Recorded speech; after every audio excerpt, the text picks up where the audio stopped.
Yana, que ya puedes empezar. Muy bien. Buenos días, compañeros. Yo soy Ana Karen Castro Campos. Voy a empezar el tema de queratitis infecciosa y no infecciosa y el tutor es la doctora Betty Muñoz Solórzano.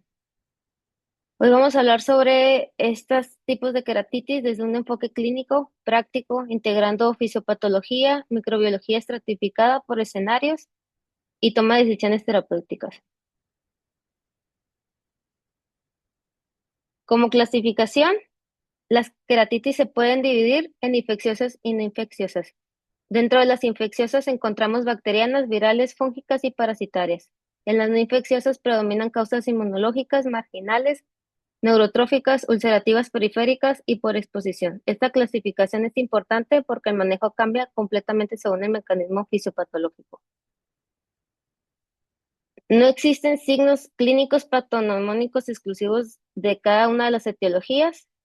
En esta imagen se aprecia una úlcera cornea superficial de un curso indolente con un edema estromal moderado e infiltrado relativamente leve para el tiempo de evolución.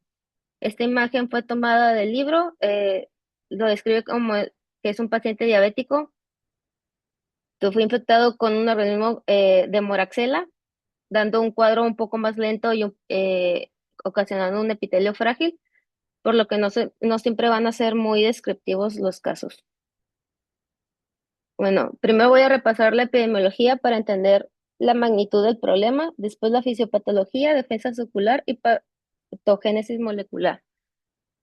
Luego la microbiología por escenario clínico, que es la clave para el tratamiento empírico y finalmente manejos y complicaciones. La queratitis microbiana es una de las principales causas de ceguera corneal infecciosa a nivel mundial. En países desarrollados, el principal factor de riesgo es el uso de lentes de contacto. En países en desarrollo, predomina el trauma con material vegetal. Actualmente observamos incremento de los metil resistant staphylococcus o el Staphylococcus aureus resistente a meticilina. Y hay un aumento también en, en resistencias a fluoroquinolonas. La bacteriana es probablemente la que más vamos a ver en urgencias. Es una verdadera emergencia porque la destrucción estromal puede avanzar en horas. La queratitis bacteriana se caracteriza por una proliferación bacteriana en el estroma corneal asociada a respuesta inflamatoria intensa y una destrucción tisular secundaria. La secuencia clásica es una ruptura del epitelio. Espérame un tantito, no quito esto.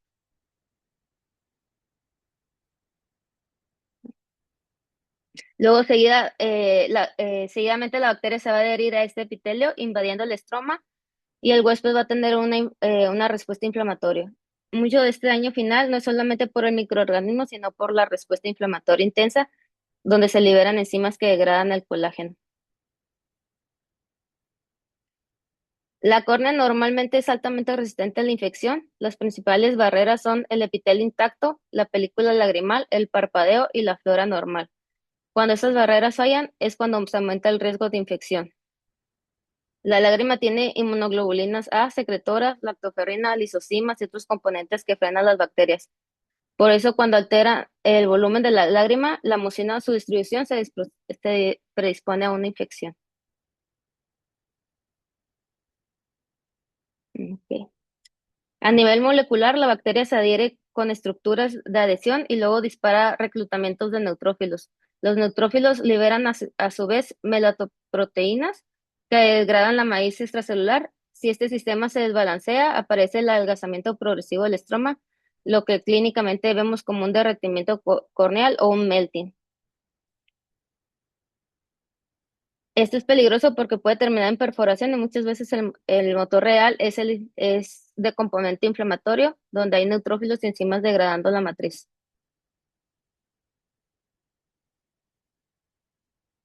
Clínicamente, la queratitis infecciosa combina un infiltrado en el estroma con un defecto epitelial encima. Los bordes pueden ser definidos, hay edema estromal, y si es severa se puede aparecer hipopio en la cámara anterior. Cuando el cuadro avanza en horas con necrosis y empeoramiento acelerado, se puede pensar en bacilos gram negativos, especialmente Pseudomonas aeruginosa, y el contexto clásico es usuarios de lentes de contacto.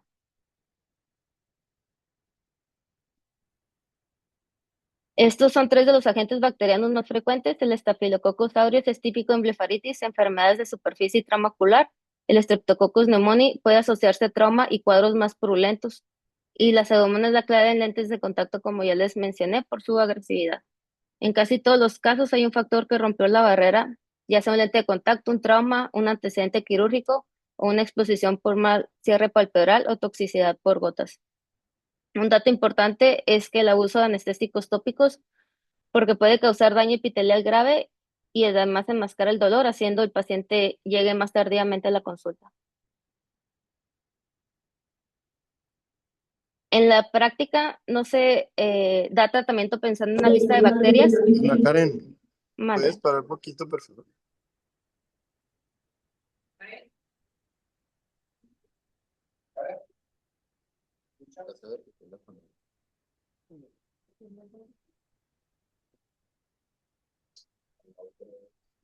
Los cerebros bien que tienen ya listo todo de intervenir y aquí nomás no. La Karen, ¿me escuchas? Hola, doctora, sí.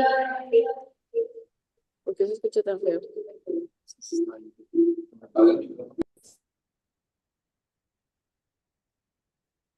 Bueno,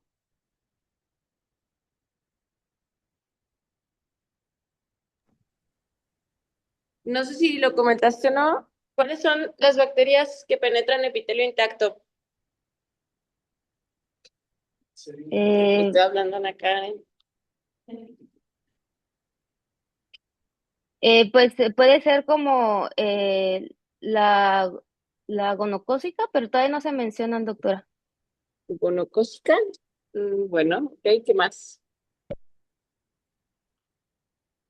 Eh, o sea, le mencionó como, o sea, de que pues es la Neisseria gonorrea, o sea, las Neiserias, Hay 5 pero bacterias y claritas en un libro, porque parece que me estás leyendo toda la plática de la computadora. ¿No sabes? pues sé que la Neisseria gonorrea, doctora, Ese es uno, ¿qué más? la Neisseria meningitis, Ujú, ¿qué más? mm, los Corynectobacterium también, y ya no sé otra, doctora. ¿Y qué? Ya no sé otra. Listeria, monostáfilis, ¿y qué más? Aegyptus y Shigella. ¿Ok? Papeles. Este,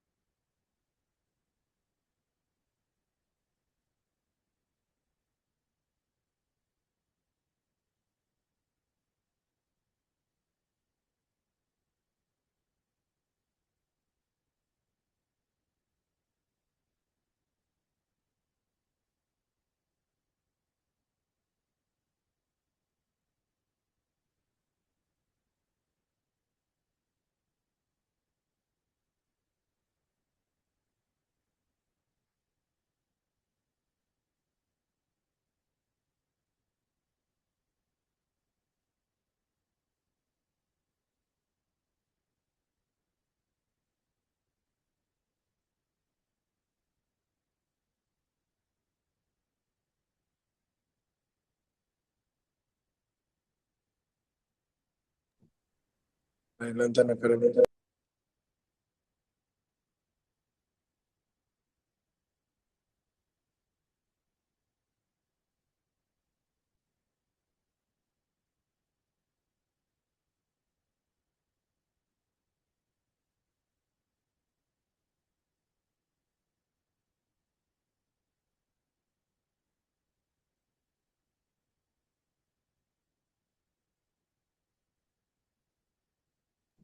Ana Karen, ¿nos escuchas? Mm, Bueno, se escucha cortado. Continúa. Ahí había el mensaje. Ok. Bueno, en la práctica no se da tratamiento pensando en una lista de bacterias. Si hubo un trauma con algún material vegetal o tierra, se amplía el pensamiento también a otro tipo de bacterias y hongos después de una cirugía refractiva, particularmente si el cuadro clínico es tardío o indolente, se consideran micobacterias no tuberculosas y si hay esteroides de manera de uso crónico, se sospecha una infección mixta o atípica. Una razón por la que algunos casos fallan es la resistencia. Se ha observado un aumento en el Staphylococcus aureus, resistente a meticilina, y también mayor resistencia de pseudomonas a ciertas fluoroquinolonas tópicas. Por eso no basta con poner el tratamiento, hay que revalorar al paciente y ajustar.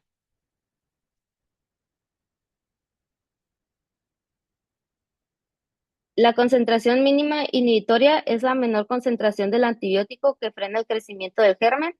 En córnea buscamos estar por arriba de este umbral, por eso insistimos en dos cosas, ya la dosis intensiva y la adherencia estricta al tratamiento. El objetivo es que el antibiótico alcance una concentración dentro de la córnea suficiente para detener al microorganismo. Por eso al inicio damos dosis muy frecuentes en las primeras horas, cada 5 a 15 minutos y después cada hora.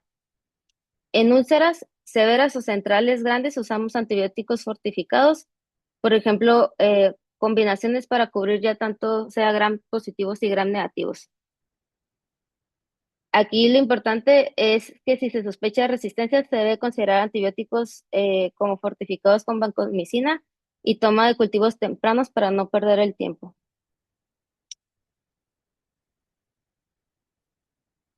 Se revalora a los 48 horas buscando señales de respuesta, que el infiltrado se vea un poco más delimitado, que disminuya su densidad, que haya menos reacción en cámara anterior o si el defecto epitelial tiene alguna progresión de mejoría.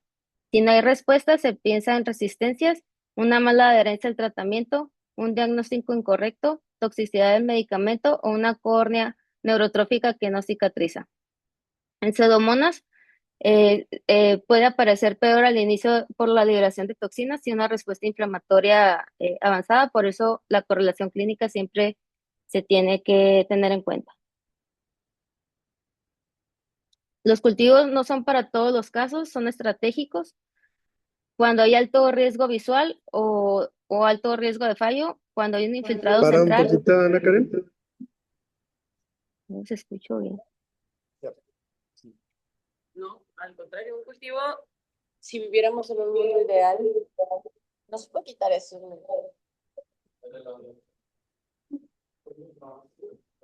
Oigan, hay que arreglar eso, de verdad. Pero bueno, se arregla todo. No, vamos a enviar.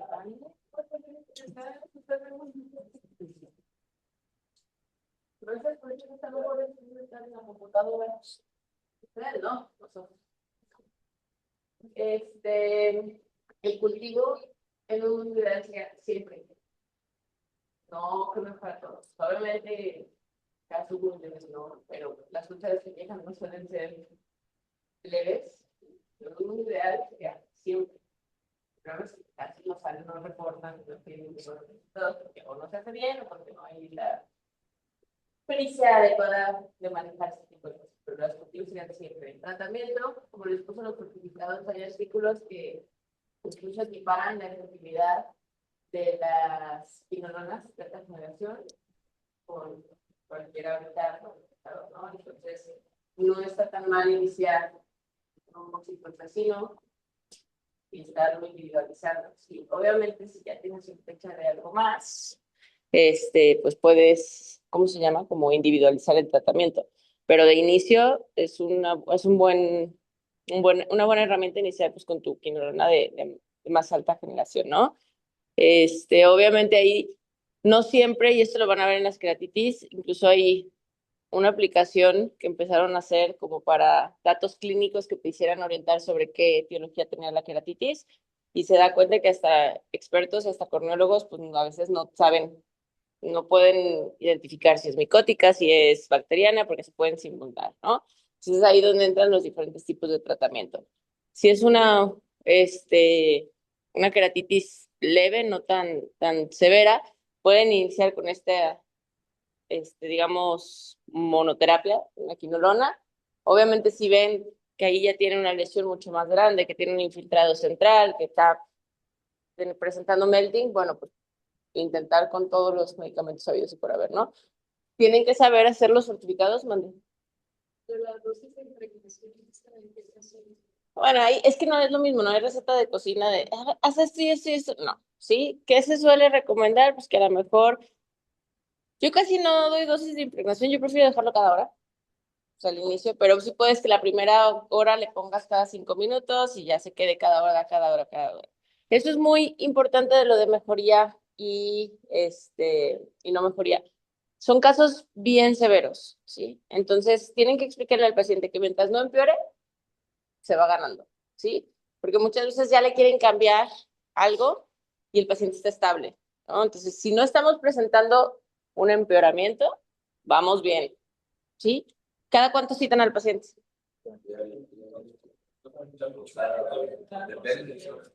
No, no depende. Bueno, generalmente es cuando vas a hacer algún cambio en medicamento, ¿no? Y el cambio en medicamento se va a hacer a partir de las 48 horas más o menos. Entonces digo, yo crecí en una escuela donde lo citábamos diario, ¿sí? Pero muchas veces pues no puedes ver un cambio muy establecido, ¿no? Entonces, generalmente 48 horas, pero digo, no está mal que lo cites diario, al contrario, pues es un caso severo, pero es para hacer algún cambio en medicamento, ¿sí? Y aquí vienen temas bien controversiales de si se inicia esteroide, no se inicia esteroide, hay muchísimos artículos que dicen si mejoran o no, depende la respuesta del paciente. Si ya demostré que es una bacteriana, yo siempre primero impregno, veo cómo está el tratamiento y a lo mejor después de la respuesta, viendo que mejoró, se puede intentar dejar algún esteroide, ¿sí? Pero todo lo tienen que individualizar y ahí sí decirle al paciente, o sea, que lo tienen que ver al día siguiente, ¿no? Para ver la tolerancia. ¿Por qué? Porque puedes empezar a tener un efecto adverso, ¿sí?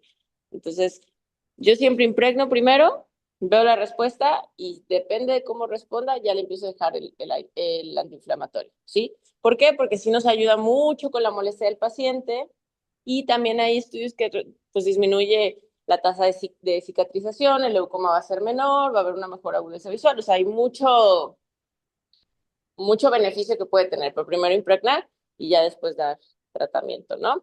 Y claro, ir viendo cómo va evolucionando, pero los cultivos en teoría deberían de ser siempre. ¿Empieza con la vitamina C desde un principio o es diferente?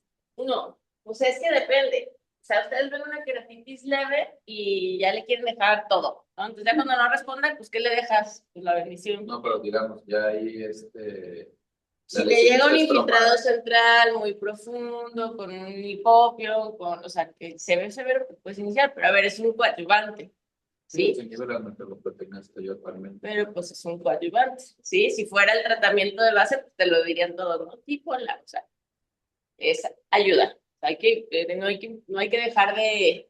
Tiene un controversial, ¿no? Porque no sé si lo sabes, si lo dejan. No, o sea, a ver, No. te puede ayudar o no te puede ayudar, ¿sí? ¿Qué es lo que no puedes dejar de utilizar? Pues el antibiótico. ¿No? Entonces, si van a aprender algo, o si el paciente también vuelve a lo mismo, vean a su paciente. Desgraciadamente, Sí, estos casos se suelen presentar en pacientes con, exacto, con un Sí. nivel socioeconómico bajo. Ya le estás dejando la quinolona, el moxifloxacino, ¿cuánto sale? Casi 700 para 700. 700, 800 pesos, ¿no? Y se va a estar poniendo una gota cada hora. Y en la noche también, porque ahí sí no los dejas dormir. 1500 entre el antibiótico y el lubricante ya. Más lo que le agregues. Y luego todavía, no, pues que su vitamina y que su esto y que su, o sea, a ver, también hay muchos estudios que les ponen inyecciones de vitamina B, que de verdad, aunque ustedes no lo crean, les funcionaba. O sea, ahí en la luz un doctor les ponía y yo no sé si era placebo o no, pero respondía, o sea, les ayudaba, obviamente no es lo que los cura, ¿verdad? Pero vuelve a hacer lo mismo, vean a su paciente. Si están viendo que no puede ni comprar el antibiótico, porque luego de verdad priorizan y llega con el lubricante en lugar de haber comprado el antibiótico, pues no lo va a comprar, ¿no? Entonces, si puede comprar todo y quieren agregarle todo, está bien, no está mal, por así decirlo, pero no va a ser el tratamiento, ¿sí? Bueno, no sé si le ha tocado, por ejemplo, mis casos que muchas veces pues sí es una de bajo recurso, el genérico contra la patente. Obviamente la patente a veces tiene todo el respaldo atrás, pero pues obviamente ahí tiene un poquito más de accesibilidad. ¿Pero Moxie ahí genérico? Ay, Sí. No, pero por ejemplo, hay que dejan de ser así, pero algo. pues, o sea, es que si no está tan severa, a lo mejor puedes intentarlo si es que no tiene, ¿no? Para que compre. Pero, o sea, en casos de que ya te estás yendo a tu y eso es otra también de los antibióticos. Por favor, un terigio no le dejen moxiflox, así no. O sea, todavía una faco y así dices, bueno, pues es intraocular, está bien. Digo que yo no dejo, no sé, tú sueles dejar moxi, yo no suelo dejar moxi de primera intención. No, o sea, yo dejo Sofixin Dex, dejo Cipro. Digo, ahí ya cada quien hará sus manejos, ¿no? Pero te dijeron, y más, pero te dijeron un paciente de Hidalgo, sí, otro expande X para que le amarre. O sea, no manches, cuando lleguen con algo no vamos a poder tratarlo con nada, ¿no? Entonces es lo mismo, si es una queratitis leve, la mayoría afortunadamente son leves. Entonces pueden salir con la tauromicina. Yo soy muy fan de la netilmicina. O sea, de netira de verdad les va súper bien, tiene poca resistencia, o sea, es buen medicamento. ¿Pero por qué tiene poca resistencia? Porque gracias a Dios no la tiene de neti, no la usan. Sí, pero responde.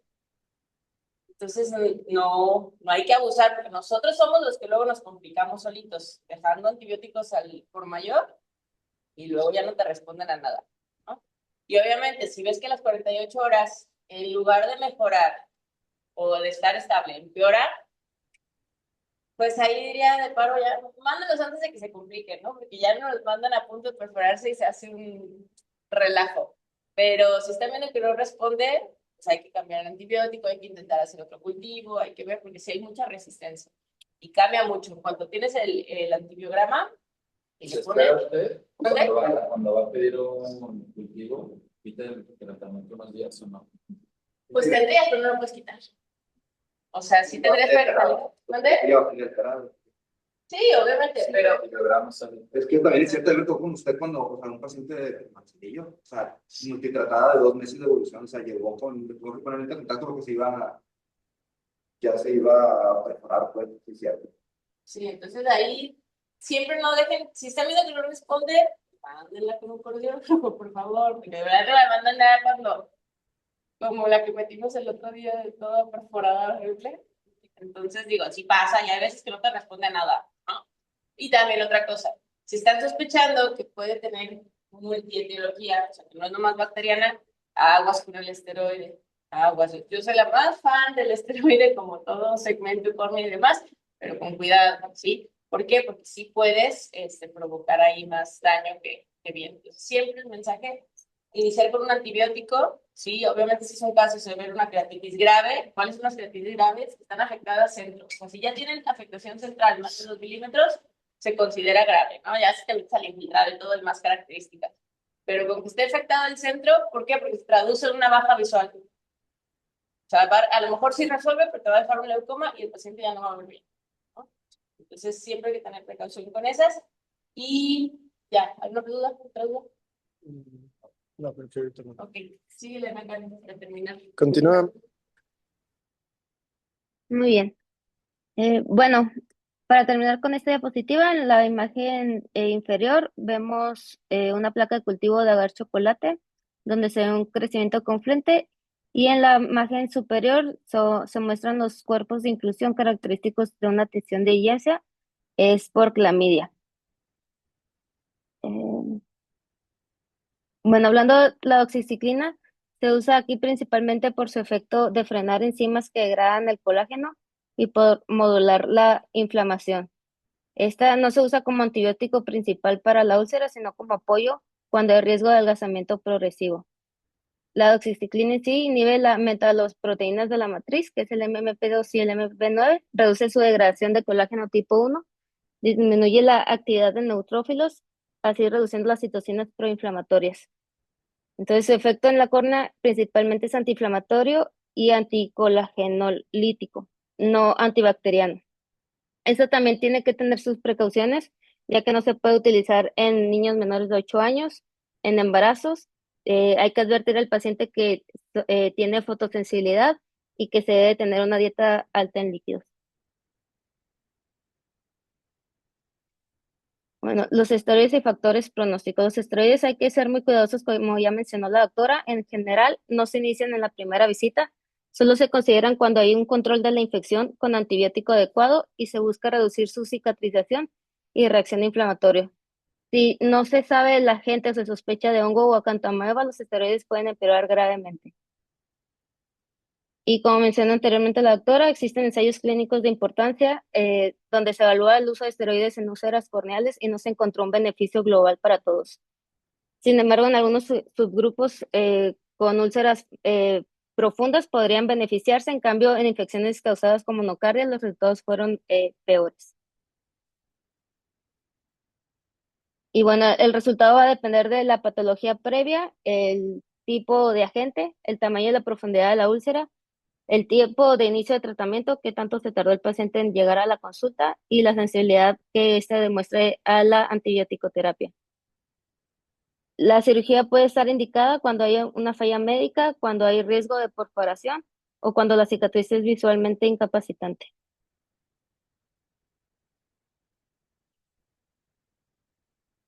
Si hay adelgazamiento o microperforaciones pequeñas, el adhesivo tisular puede ser una medida tectónica para mantener el globo cerrado mientras se controla la infección.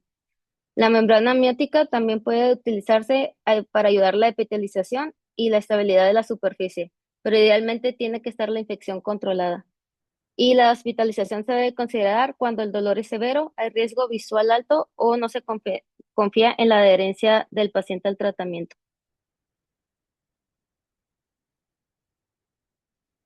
La prevención en queratitis es clave porque muchos son evitables. La higiene adecuada de lentes de contacto, evitar dormir con ellos, evitar bueno, Sí, síguele, evitar dormir con ellos, evitar contacto con agua, o sea, agua potable de uso común, no usar anestésicos sin supervisión y acudir tempranamente a la consulta en caso de algún daño epitelial.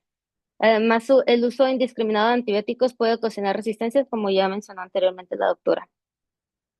El daño es inmunomediado, no todo infiltrado con hipopio es bacteriano y no debemos de iniciar esteroides en la primera visita. Y como mencionó la doctora, siempre hay que hacer cultivos.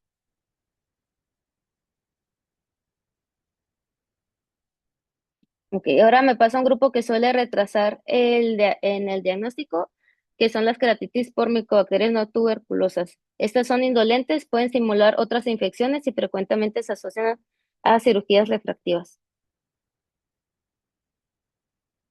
En esta parte nos vamos a enfocar en cómo sospecharlas, cuando aparecen después de la cirugía, cómo se ven, cómo se diagnostican con tinciones y cultivos especiales y por qué el manejo suele ser prolongado, inclusive quirúrgico. Bueno, estas suelen iniciar semanas después de alguna cirugía refractiva. El curso es subagudo, a veces tienen un poco de dolor los pacientes. Lo peligroso en esto es que pueden confundirse con queratitis lamelar difusa, que este es otro tipo de queratitis que es estéril y mejora con el uso de esteroides. En cambio, en micobacterias no tuberculosas, los esteroides empeoran porque facilitan la proliferación del microorganismo. Entonces, el inicio es de 2 a 14 semanas por cirugía, puede simular una infección fúngica o herpética y como les mencioné, o sea, los esteroides van a empeorar mucho el cuadro. En esta imagen que les muestro a continuación, se observa que es una queratitis posterior a una cirugía refractiva. Se observa un infiltrado multifocal con aspecto granular distribuido en la interfase entre el flap y el estroma. El epitelio se observa relativamente conservado, lo cual es una pista importante. Y bueno, esta imagen se describió que el patógeno identificado era el Mycobacterium heloni.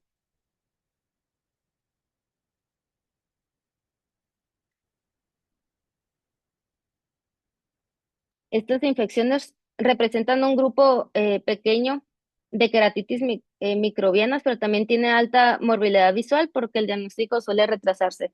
Están, como les mencioné anteriormente, fuertemente asociadas a cirugías refractivas, especialmente durante el levantamiento del flap.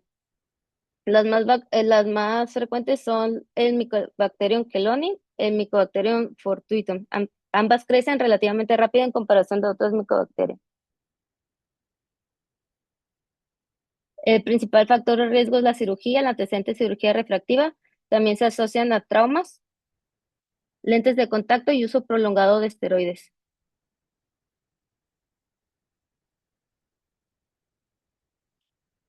Estas bacterias son bacilos aerobios que se tiñen con técnicas especiales como es la de Ciel-Nielsen, pues resisten la decoloración de ácido y alcohol. No forman esporas y su crecimiento puede variar en velocidad. Bueno, cuando no están asociadas a cirugías, pueden verse como una úlcera crónica de bordes irregulares. A veces hay lesiones satélites y el aspecto puede simular al de un hongo. Pueden confundirse con queratitis fúngicas, herpéticas o incluso nocardia. Y en caso que sean postcirugía refractiva, el infiltrado se localiza en la interfase del flap, el epitelio puede estar intacto y el dolor puede ser de leve a moderado.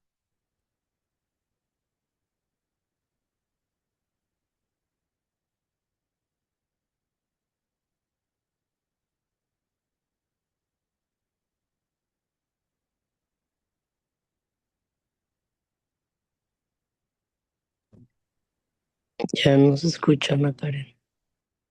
Lo siento, es que me estoy trabando. La queratitis, bueno, a ver.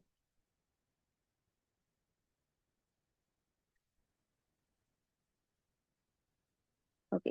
Bueno, esta tabla es donde les pongo un punto de comparación entre la queratitis lamelar difusa. Esta va a aparecer de 1 a 3 días después de la cirugía y mejora con esteroides porque es una inflamación estéril. En cambio, cuando hay una infección por un micobacterium, aparece semanas después y empeora con los esteroides. Entonces, en esta se va a ver un infiltrado difuso en la primera que puede simular el signo de arenas de Sahara. No hay microorganismos vivos. Esta es un tipo de queratitis que se debe a residuos quirúrgicos, casi siempre por contaminación, ya sea por aceites del microqueratomo o reacciones inflamatorias exageradas del paciente. Y como les mencioné, no hay microorganismos viables. Y en la otra, que es por Mycobacterium, en esta sí va a haber un crecimiento en la interfase del flap. Se va a invadir el estroma y el tiempo de evolución es más tardío. Se clasifican según su velocidad de crecimiento y pigmentación. Las más relevantes son las de crecimiento rápido, que son el grupo donde están la Mycobacterium keloni y el Mycobacterium fortuitum, que pueden crecer tras 5 días de incubación. El diagnóstico requiere un raspado profundo y tinciones especiales, como ya les mencioné. Los cultivos se usan en Lowenstein-Jensen y en casos postcirugía refractiva puede ser necesario incluso levantar el colgajo del flap para obtener una muestra adecuada. El tratamiento puede ser combinado. Amicacina fortificada es la base, asociada a una fluoroquinolona de cuarta generación y a claritromicina tópica u oral. El tratamiento debe recordarse que es prolongado y puede durar inclusive meses. También se mencionan otros tipos de tratamientos como es la doxiciclina 100 miligramos vía oral cada 12 horas o el linezolid tópico en casos de resistencia. Y bueno, en la imagen se observa una necrosis focal en el colgajo del flap, un edema difuso y la presencia de hipopen en la cámara anterior. Esto refleja la infección avanzada en daño tisular significativo. Aquí se mencionaba en la imagen que era una infección por Mycobacterium keloni post-LASIK.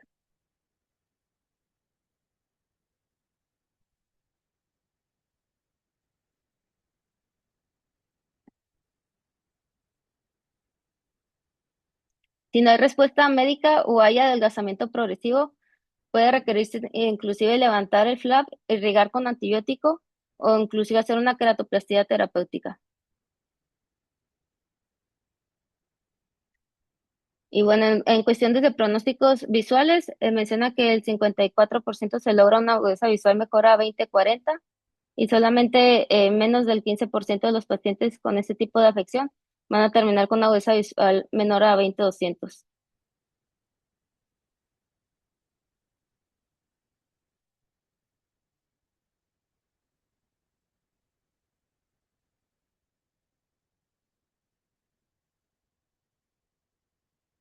Ahora vamos a pasar a las keratitis virales, donde el mecanismo cambia completamente.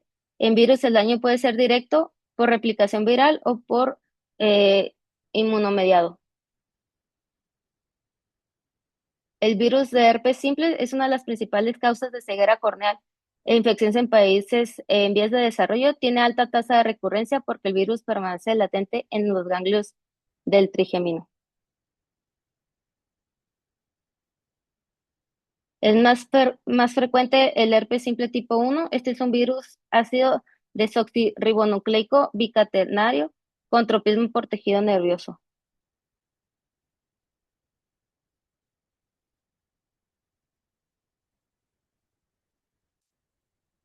La infección primaria puede ser subclínica. El virus viaja desde los ganglios del trigémino, queda latente y puede reactivarse por estrés, fiebre, exposición prolongada a luz ultravioleta o una cirugía ocular.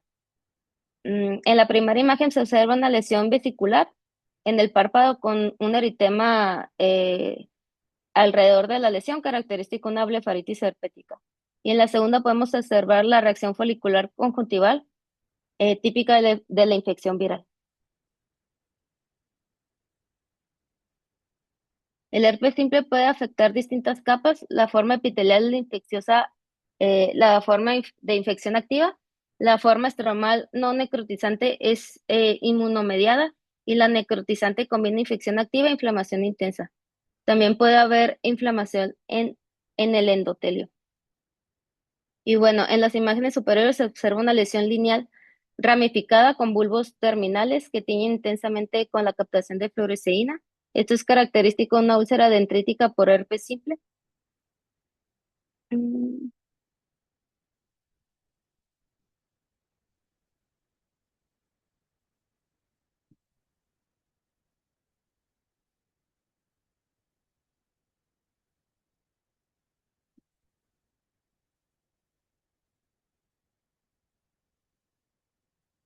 Ok, en la queratitis epitelial se observa una lesión eh, característica que es, como les mencioné, que es ramificado, tiene bordes elevados, bulbos terminales y que son captantes de tinción como la fluoresceína.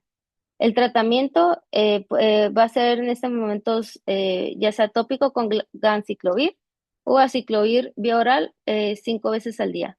Y bueno, en este tipo de queratitis están contraindicados los esteroides tópicos. La úlcera geográfica es una lesión más amplia e irregular que suele aparecer cuando la dendrita progresa o cuando se han usado esteroides inapropiadamente. En esta imagen se ve con una tinción de rosa de Bengala.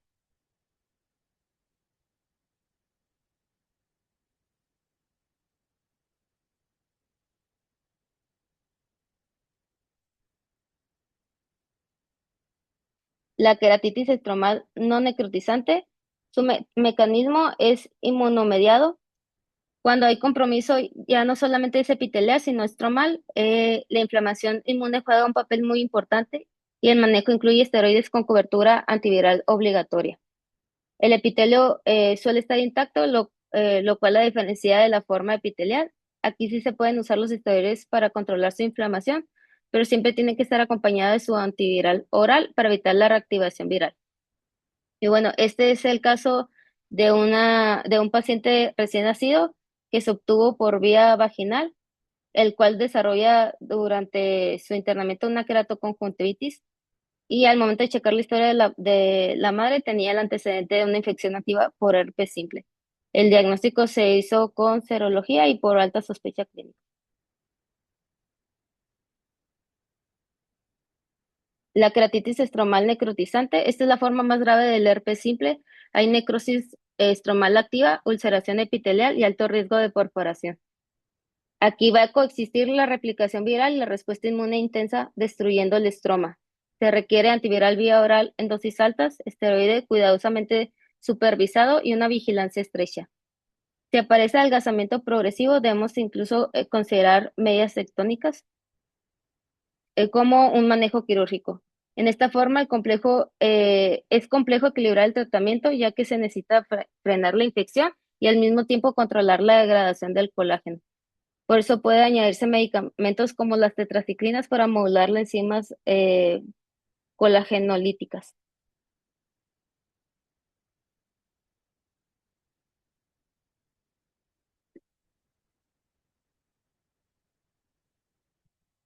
La endotelitis herpética es la inflamación del endotelio corneal. Produce edema central, pliegues en descemen y precipitados queráticos. Puede acompañarse de una inflamación intraocular. Aquí en la imagen vemos un área central circular de un edema estromal profundo con epitelio relativamente intacto. Hay pliegues en la membrana de descemen y precipitados en la cara posterior. Esto sugiere una inflamación endotelial inmunomediada y el tratamiento incluye esteroides tópicos en dosis terapéuticas y antivirales vía oral durante todo el tiempo que dure el esteroide. Si hay una lesión epitelial activa, también debemos reducir el esteroide y reforzar el antiviral. Y bueno, este es el tipo de la queratitis disciforme.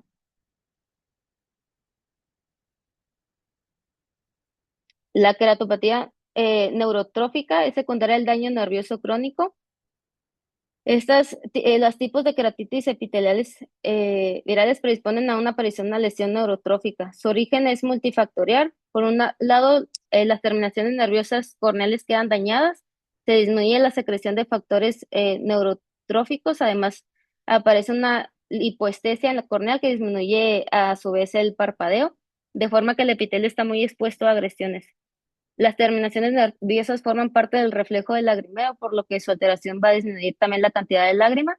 Y si no se identifica correctamente el problema y tratamos al paciente de manera correcta, podemos inclusive agravar el cuadro. Este suele empeorarse con una queratitis punteada frecuentemente inferior que concluye y se forman úlceras de bordes bien delimitados, redondeadas y que con frecuencia tienen un lecho grisáceo cuando se progresa a estroma.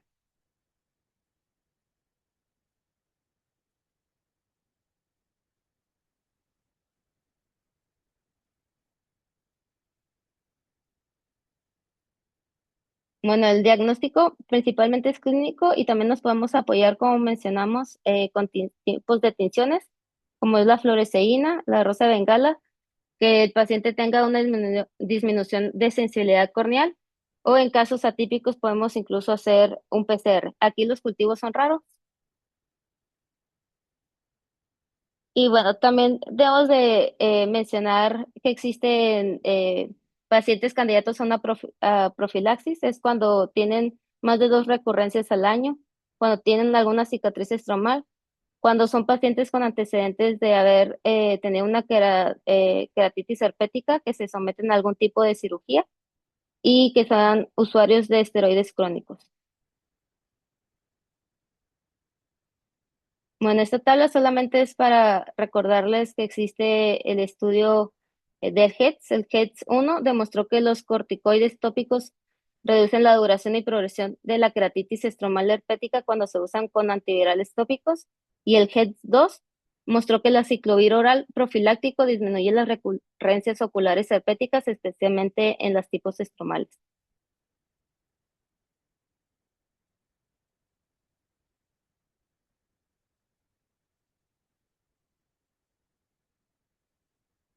Mm, Ok, en complicaciones podemos tener hasta una cicatriz corneal, como hasta una perforación, un glaucoma secundario o una necesidad de algún tratamiento quirúrgico como es una queratoplastía.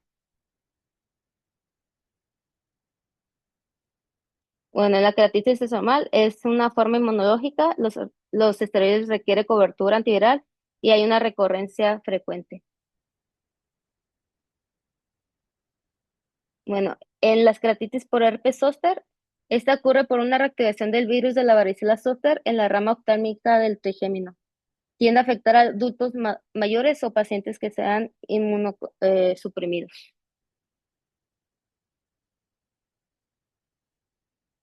Se observan lesiones vesiculosas distribuidas en la frente y en la región nasal, siguiendo el dermatoma de la rama oftálmica. En esta vamos a observar pseudodendritas. Puede haber el signo de Hutchinson y pueden evolucionarse a una queratitis neurotrófica. El signo de Hutchinson es la presencia de lesiones vesiculosas en la punta, ala o dorso de la nariz de pacientes con herpes zóster. Este es por la inervación de la rama nasociliar, del B1, que ese también va a inervar la córnea, el iris y el cuerpo ciliar. Es un factor de mal pronóstico. La córnea puede afectarse en aproximadamente 2/3 de los pacientes con compromiso ocular. El daño puede deberse a invasión viral directa, respuesta inmune o daño neuronal.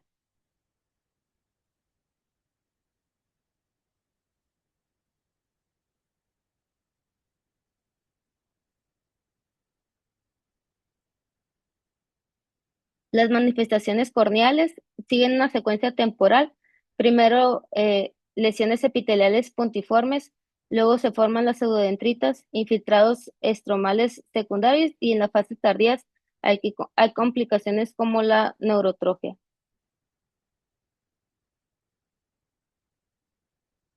En la queratitis epitelial punteada se observan pequeñas lesiones epiteliales elevadas que pueden teñir con rosa de bengala, pueden ser periféricas y aparecen pocos después del inicio cutáneo.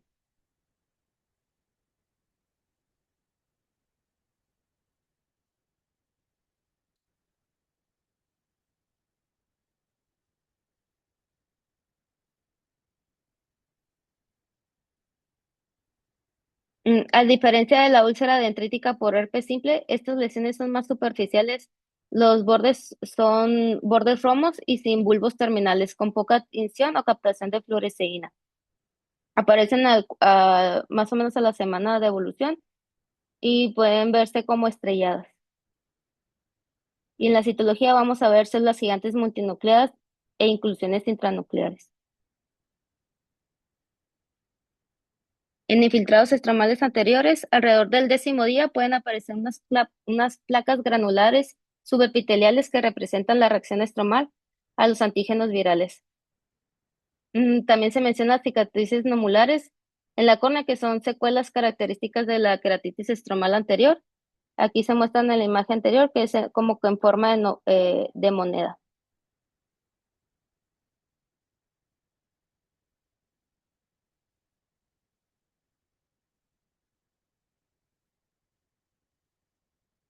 Bueno, en la queratuveitis y en la endotelitis podrá haber edema estromal, pliegues en la descemen y precipitados queráticos. En algunos casos se puede complicar inclusive con una hipertensión ocular, dando glaucomas secundarios.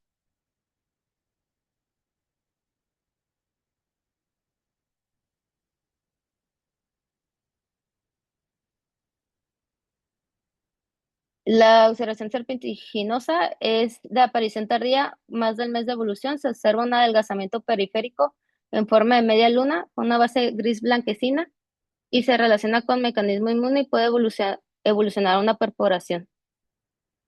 Este te da el riesgo de melting o adelgazamiento estromal progresivo por degradación del colágeno, que puede terminar en una perforación o pérdida del globo ocular.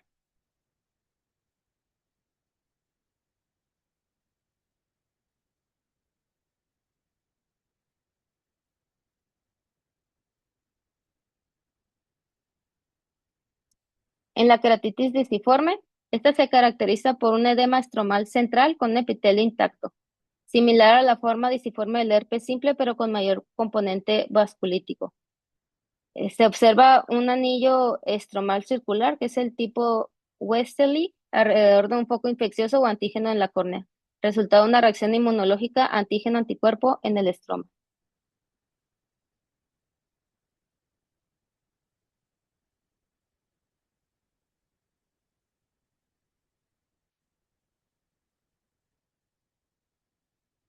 La queratopatía neurotrófica, el daño neural es central en el herpes zóster, ocasionando una disminución de sensibilidad, llevando a defectos epiteliales persistentes y riesgo de perforación, ya que disminuye la función lagrimal y disminuye el reflejo de parpadeo.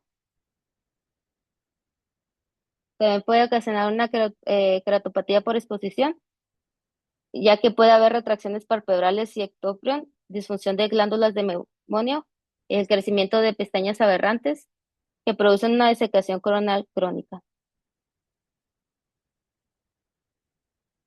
Bueno, en la queratitis intersticial o queratopatía lipídica, la inflamación es bastante extensa, ocasionando una neovascularización en la córnea. Hay depósitos lipídicos estromales y su localización típica ya sea es periférica o paracentral.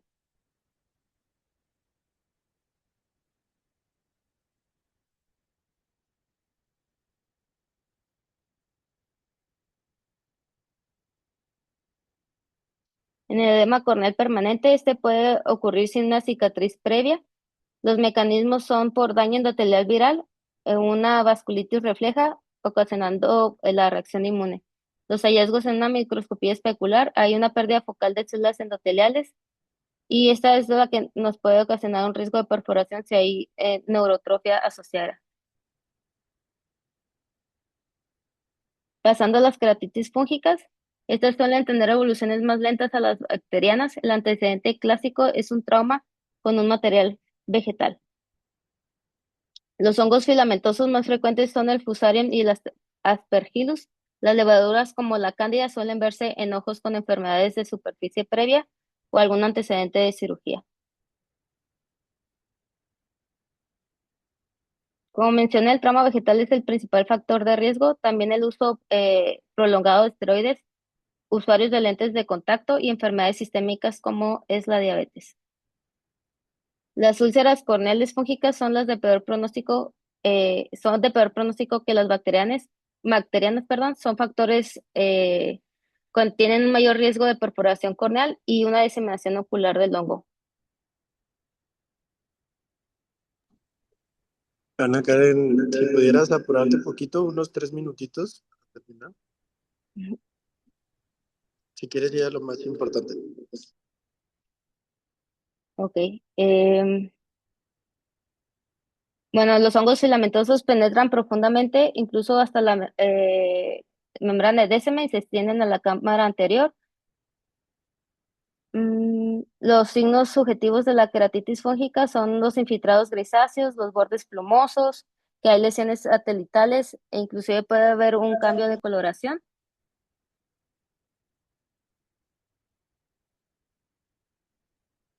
Y aquí tengo una tabla de comparación entre los hongos filamentosos y los hongos de matiaces que son la curbularia y la bipolaris y del tipo de levaduras como es la cándida. Su progresión se diferencia, los filamentosos son una progresión pues más rápida y casi siempre vienen a consecuencia de un trauma de un origen vegetal. Aquí tenemos 3 imágenes en donde se aprecian el cambio de coloración en la úlcera, el hipopion y el tipo de bordes plumosos. El diagnóstico clínicamente no siempre es fácil diferenciar entre una fúngica o una bacteriana. Tiene que haber un raspado y un cultivo son fundamentales. Y bueno, los medios para el cultivo son estos que les menciono aquí, los tipos de agar, y el crecimiento que se obtiene es a partir de las 72 horas. Siempre se tiene que confirmar en laboratorio. El tratamiento de primera línea tenemos a la natamicina, al 5%, que es el antifúngico tópico de primera elección. También tiene ciertas limitaciones porque tiene una pobre penetración estromal profunda. Y actualmente la natamicina es el único agente antimicótico aprobado por la FDA. También tenemos los azoles tópicos y sistémicos y la anfotericina B, que esta es la que mejor funciona para levaduras como la cándida. El manejo quirúrgico es para hacer una desbridación corneal. Puede inclusive ocasionarse una queratoplastia terapéutica con márgenes de 1 a 1.5 de una córnea sana, inclusive podemos pensar en un flap conjuntival. Pasando a las parasitarias, La queratitis por acantomoeba es muy importante mencionarla en los pacientes de usuarios de lentes de contacto, que ese es su principal factor de riesgo. La exposición a aguas como albercas, ríos contaminados facilita también su inoculación y los microtraumas corneales permiten la entrada del parásito. Tiene dos formas. Este es un trofozoito, que es la forma activa, y el quiste, que es la forma resistente. Se adhieren al epitelio corneal, produciendo enzimas que destruyen para entrar al epitelio estroma y a los nervios corneales. Puede permanecer latente por meses, inclusive años. Es, la clínica son síntomas tempranos. Es la sensación de cuerpo extraño, fotofobia, puede inclusive haber pseudodendritas y disminución de la sensibilidad corneal, y el dolor va de leve a moderado. En esta imagen, en estas imágenes se observa un infiltrado circular en el estroma, formando un anillo parcial o completo. Este patrón es característico de las fases más avanzadas de la cantamoeba. Y como se ve en la superior, se ve como una pseudodendrita. Bueno, siempre hay que hacer sospecha clínica con el interrogatorio completo. Hay que hacer un raspado corneal para identificación directa del trofozoito o inclusive una biopsia corneal. Aquí se observa el, múltiples opacidades blanco brillantes en agrupaciones, y se ve esta bolita, que esta es la cantamoeba como tal, que es el quiste. El tratamiento es prolongado y agresivo, es con biguanidas tópicas que actúan tanto contra los trofozoitos como con los quistes. Puede asociarse también a diamidinas en fases tempranas y antifúngicos. Y bueno, otras queratitis infecciosas parasitarias son por microsporida, la oncocerca y el leishmania. Y aquí les voy a poner la foto. En pacientes con antecedentes de viajes a zonas endémicas o síntomas sistémicos, debemos ampliar los diagnósticos diferenciales. La oncocerca también se transmite por la mosca negra y puede producir la queratitis intersticial crónica, que es como la que también se conoce la leishmania como la enfermedad de los ríos. Y bueno, pasamos a las queratitis no infecciosas. El problema aquí es inflamatorio, inmunológico o trófico. Las queratitis Doctora Ana Karen, dice la doctora Betty que hasta ahí, si le podemos dejar hasta ahí, por favor. Ok. A ver, aquí lo importante es tener en cuenta, obviamente, porque venían conclusiones. Ponle tus conclusiones, Ana Karen, al final. Al final de todo. Ujú. ¿Cómo hacer la de todo para recibir? Tienes que diluirlo, haz de cuenta, lo dejas, creo que, no me acuerdo. Ajá, el de encías, Exidant o algo así se llama, ¿no? Y lo diluyes, les arde, obviamente, ¿sí? No pasa nada, o sea, bueno, hay que explicarle obviamente al paciente, pero vuelvo a lo mismo, son tratamientos súper largos, ¿sí? Y aquí le pudiera servir lo que...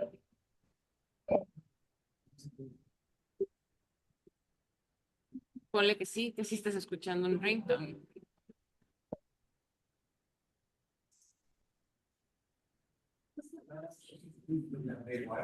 Sí, lo estamos escuchando todos. Ok, eso es bueno, toda queratitis debe considerarse infecciosa hasta demostrar lo contrario, ¿ok? Pero también otra cosa que siempre les digo, vean los párpados, vean los párpados, vean los párpados, ¿sí? Hay muchísima queratitis estafilocócica, muchísima. Y ahí van y le sueltan todo, y si no tratan el punto de origen, va a volver a recaer y va a volver con infiltrados y va a volver con cosas. Otra cosa con el herpes, si ya lo trataron mal, muchas veces te pide el esteroide. Sí, no, ojo, y repito, no, porque aquí se queda grabado. No estoy diciendo que al herpes le vas a dejar esteroide, jamás, ¿ok? No es el punto. Pero tienen que ver en qué fase del tratamiento está. Si es una queratitis, una dendrita perfecta, hermosa, como nos gustaría que nos llegara, pues el tratamiento solito se sabe, ¿no? O sea, su antiviral, listo. El problema es cuando ya empiezan a hacer casos repetitivos o que ya le dejaron por otro lado el esteroide o ya se hizo otra cosa, ¿sí? Ahí siempre hay que estar jugando un poquito, lo que les digo, individualizar y ver al paciente, estar cerca de él, ¿sí? ¿Por qué? Porque muchas veces de verdad le tienes que dejar un poco de esteroide para que cierre ese defecto epitelial, ¿no? Acuérdense que si el epitelio y los márgenes no están planos, no se facilita la migración, no va a cerrar, ¿sí? Entonces hay que ver en qué momento del tratamiento estamos. Hay muchas queratitis, no alcanzamos a verlas, las no infecciosas, que ahí obviamente el tratamiento, si no le dan un antiinflamatorio, igual el paciente no va a mejorar nunca, ¿ok? Entonces, mensajes, tratamientos largos, si pueden seguimiento, ustedes, no encargarlo. O sea, si ustedes ya tienen un paciente así, ustedes son el que lo ha visto, ustedes son el que tienen todas las medidas, sirve que lo esté viendo la misma persona, ¿de acuerdo? Si es una úlcera complicada o una úlcera grave con afectación central, luego no retrasan el tratamiento, ¿sí? ¿Y qué más? No te escucho nada, ¿qué?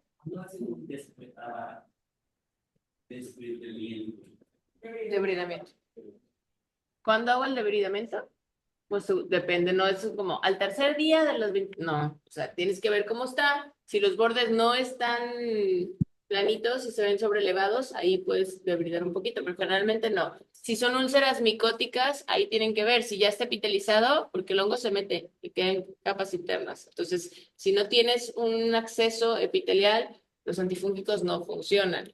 Ahí es donde tienes que desepitelizar, ¿sí? Pero depende qué tratamiento, o sea, qué etiología te estás enfrentando. ¿Sí? No, o sea, si, por ejemplo, si es una micótica que si vas a desepitalizar para permitir que penetre el tratamiento, puede ser con una aguja de insulina, nada más hacer como hay como un patrón en cuadrícula que le puedes hacer o unas líneas, nada más, o sea, tampoco te vas a echar todo el epitelio, porque luego al rato no va a cerrar, ¿no? O sea, con que desepitalices un poquito que facilites la penetración del medicamento. ¿Qué opinas de hacer crosslinking en úlceras seno? Es bueno, pero tiene sus indicaciones muy precisas. Úlceras graves, ¿no? Terminas perforándolas, ¿no? Entonces tienes que agarrar al paciente en ese momento y hacerlo. ¿Cuál sería como la indicación? La mejor indicación. Es que tienen que ser lesiones pequeñas. Y ya deberíamos tener cultivo. No, o sea, bueno, obviamente no puedes, tiene que ser una bacteriana, no puedes estar sospechando de una herpética y demás, y te digo, llegan mezcladas, ¿no? O sea, el problema es que tú no puedes asegurar, no, pues nomás es. O sea, sí, a veces sí dices es bacteriana y esta huele a bacteriana, pero tienes que estar muy seguro de las indicaciones y tienen que ser lesiones pequeñas. O sea, una úlcera grande no está indicado para hacer un tratamiento con crosslinking. ¿Ya? Muy bien. Entonces, Ana Karen, pues le pasas las clases. Acuérdense, esto no es venir a leer el libro. O sea, muchas cosas aquí ya tenían que venir ustedes. Aquí es puntos finos. O sea, herpética, o sea, me hubiera gustado un poquito más de decir, en la epitelial, tratamiento así, estromal, tratamiento así. ¿Por qué? Porque en las estromales, acuérdense que hay que ver si el virus está activo o inactivo. Porque si está inactivo, o sea, si es una intersticial, el tratamiento es con esteroides, obviamente, ¿no? Entonces, si no, no te va a responder como una queratoveitis, le tienes que dar esteroides. Entonces, ahí es esa toma de decisiones. Pero bien, chequen los demás, acuérdense siempre también de los párpados, vean todo lo demás, vean factores de riesgo. Si tienen duda de si es herpético o no, déjenle la antiviral, no pasa nada. Sí, ante la duda mejor, pero quiten esteroides. Se vale. Hay ocasiones que es muy difícil y se vale hacer una prueba terapéutica, ¿sí? No siempre tenemos la respuesta. Pero, como les digo, si ustedes tienen el conocimiento, se pueden defender. O sea, ustedes dicen, le voy a dejar esto, pero va a pasar esto y esto. O sea, yo estoy adelantándome a qué es lo que le puede pasar al paciente, ¿no? O qué es lo que espero que tenga el paciente, ¿no? Que responda. No están dando patadas de ahogado a ver qué hacen, no. O sea, voy a dejar esto porque quiero esperar esto. Si no me hace esta respuesta, entonces ya me voy por el otro lado, ¿ok? Entonces, y cercanía con el paciente y ya, nada más. Muy bien, bueno, gracias.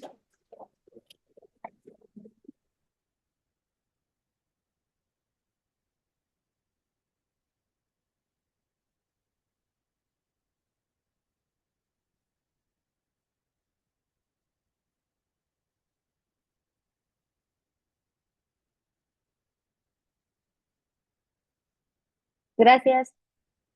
Este no se escucha.